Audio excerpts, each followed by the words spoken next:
तो दोस्तों, जैसा कि हम लोग अक्सर बात करते हैं कि टिट फॉर टैट वाली पॉलिसी ही किसी देश के लिए एक बेहतरीन और इफेक्टिव पॉलिसी हो सकती है, और एक्चुअली इस समय भारत वैसा ही कर रहा है। रिसेंटली मालदीव हो या फिर अन्य कोई भी देश हो, टिट फॉर टैट भारत की तरफ से फटाक से किया जाता है। अमेरिका के साथ भी स्पेशली भारत इसी तरह का बर्ताव कर रहा है। जैसे ही अमेरिका ने भारत को नजरअंदाज करने की कोशिश की, भारत ने तनिक भी देर नहीं की और फ्रांस यूके के साथ मिलकर अपनी स्ट्रेटेजिक पार्टनरशिप को और प्रगाढ़ करने के लिए मार्ग खोल दिए। आपको मैं लगातार कवरेज करके बता रहा हूँ कि किस तरह से अमेरिका का जो दाव था वो अमेरिका के लिए ही बैकफायर का काम कर रहा है। थोड़ा सा तेजस मार्क 2 लेट जरूर हो जाएगा इन सब के चलते, लेकिन अमेरिका को भी इससे काफी नुकसान होगा।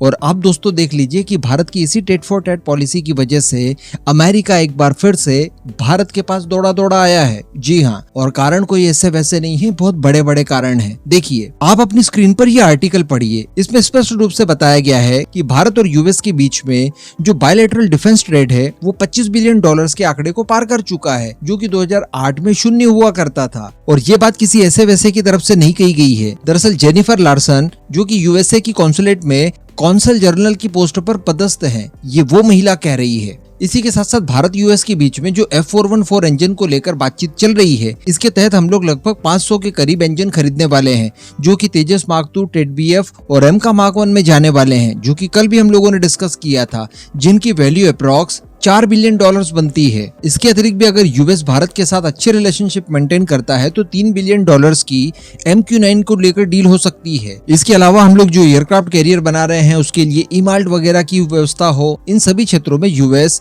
अच्छा खासा फायदा उठा सकता है। लेकिन पिछले कुछ समय से लगातार देखने के लिए मिल रहा था कि यूएस से भारत को नजरअंदाज कर रहा था, और इसी का नतीजा देखने के लिए मिला कि भारत ने भी तत्काल पाला बदल लिया। लेकिन अब यूएस की तरफ से वापस पलटी मार दी गई है। जी हाँ, और भारत को अपना एक मजबूत अलाई घोषित कर दिया है। दरअसल यूएस की तरफ से अनवील की गई है उनके संशोधित मिलिट्री पोस्चर, जिसके तहत इंडो पैसिफिक क्षेत्र में स्थिरता, सुरक्षा और अपनी रणनीतियों को मजबूत करने के लिए भारत के साथ साझेदारी को सबसे ज्यादा महत्वपूर्ण बताया है। इसी के साथ साथ इस रिपोर्ट में इस बात की प्रतिबद्धता भी दर्शाई गई है कि भारत को और अधिक क्षमतावान बनाने के लिए संयुक्त रूप से प्रयास किए जाएंगे। और ये जो रिपोर्ट जारी की गई है ये अमेरिका के डिफेंस विभाग की तरफ से जारी की गई है, और इसी रिपोर्ट के अनुसार अब अमेरिका की पॉलिसीज बनने वाली है। तो अब चूंकि ये खुद ही कह रहे हैं कि एशिया में इनका सबसे बड़ा भागीदार अब भारत होगा, और भारत की सारी महत्वाकांक्षाओं को पूरा करने के लिए ये लोग प्रतिबद्ध रहेंगे। साथ ही डिफेंस को लेकर जो आधुनिकीकरण के काम है, उन योजनाओं के ऊपर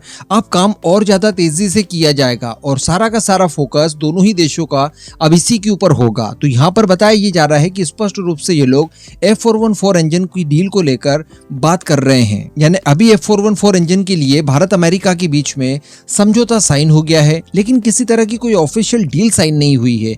यानी डील साइन होने के बाद ही भारत को 80% तक टेक्नोलॉजी मिलेगी और भारत के अंदर लोकल मैन्युफैक्चरिंग की सुविधा शुरू कर दी जाएगी। तो अब बताया जा रहा है कि अमेरिका की प्रायोरिटी रहेगी कि भारत के अंदर इन सब कामों को जल्द से जल्द पूरा किया जाए, क्योंकि अमेरिका समझ चुका है कि अगर इसमें अब और भी ज्यादा देरी की गई तो उसमें ज्यादा समय नहीं लगेगा जब भारत इन सब के विकल्प के तौर पर यूके या फिर फ्रांस की कंपनियों के साथ कोई न कोई बड़ी गठजोड़ कर लेगा। वैसे रिपब्लिक डे परेड में इमैनुअल मैक्रों भारत आ रहे हैं। पूरी दुनिया की नजर इस इवेंट के ऊपर रहेगी, क्योंकि इस दौरान बताया जा रहा है कि एक्चुअली काफी बड़ी बड़ी डील्स भारत और फ्रांस के बीच में हो सकती है। इसके अतिरिक्त रिसेंटली हमारे डिफेंस मिनिस्टर 22 सालों के बाद यूके की ऑफिशियल विजिट पर निकल चुके हैं, और यहाँ पर रॉल्स रॉयस हर हाल में चाहेगी कि भारत के साथ किसी तरह की कोई डील हो जाए। वैसे ही हम लोग नेवल मरीन इंजन के लिए यूके की रॉल्स रॉयस के साथ बातचीत शुरू कर चुके हैं, अमेरिका को बायकॉट कर चुके हैं। कहीं ऐसा ना हो कि एरो इंजन के क्षेत्र में भी अब भारत यूके से बातचीत कर ले। तो इन सब चीजों को वापस से मैनेज करने के लिए